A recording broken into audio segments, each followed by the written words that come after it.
नमस्कार. किती दूर झालाय बघा, लय दूर झालाय. अयो, भाजी टाकली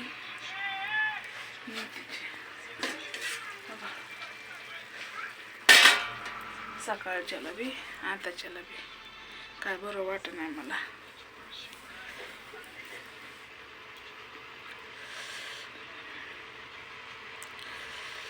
दूर झालाय हो लय. हे आपला पसारा खाया पडता, भांडी अशी बडगडी लय दुखते, लय म्हणजे लय त्रास होतोय. तरी पण कष्ट करायचं कुणासाठी? लेकरांसाठी. आता धुरामुळे मारतो तुम्हाला असं दिसत असं उठून उभं राहते.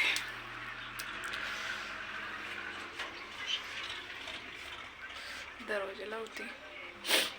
काय होतं माहिती आहे का, लोक बघितलं का नाही, मला काय बोलायचं सुचतच नाही. आणि ह्याच्यात धूर झालाय. धूर का केला? मच्छरले आहेत म्हणून धूर केलाय. कारण एवढंच आहे. आणि आता ट्रॅक्टरचा आवाज येतोय का, तिकडे मला चिखल टाकायचं आणि इथं मी भाजी टाकली. किती टेन्शन आहे. एका ताईचा फोन आलता, एक लिंक पाठव, तुझ्या हेडवचे लिंक पाठव. मला ताई माहीत नाही, तू चॅनल का बंद केला, लय दिवस झालं हेडव नाही तर असं तसं.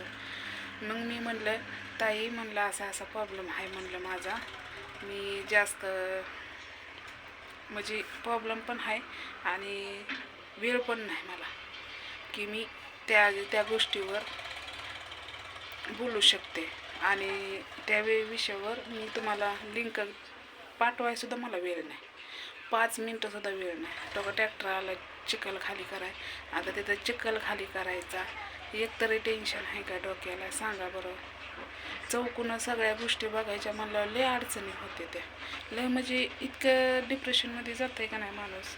म्हणून मी छोटेच ब्लॉग तुमच्यापर्यंत पोहोचवायचा प्रयत्न करते. कारण काही गोष्टी आहेत लय महत्त्वाच्या आहेत, त्या तुमच्यापर्यंत सांगायला मला तेवढा वेळ पण नाही की मी तुम्हाला सांगावं म्हणून. काय होतं माहिती आहे का, विचार करायला गेलं बानूच्या विचाराने मला काहीच सुचना नाही. बानूचं एवढं दुखतं आहे, लय म्हणजे लय दुखतं आहे. बानूचा काळा निळा हात का पडला, कशामुळं पडला? हो का, माझी तब्येत तर दिसत असेल आधी कशी होती ना आता कशी झाली. कामाने तर होतीच सोडा त्या गोष्टी, पण त्या गोष्टी सांगून आणि माझ्या डोक्यात बानूच्या विचाराने काहीच समजा नाही. कारण बानूचं टेन्शन एवढं आहे. तर मी चिखल टाकते, तिकडून बघून येते, मग बोलते तुमच्यासोबत.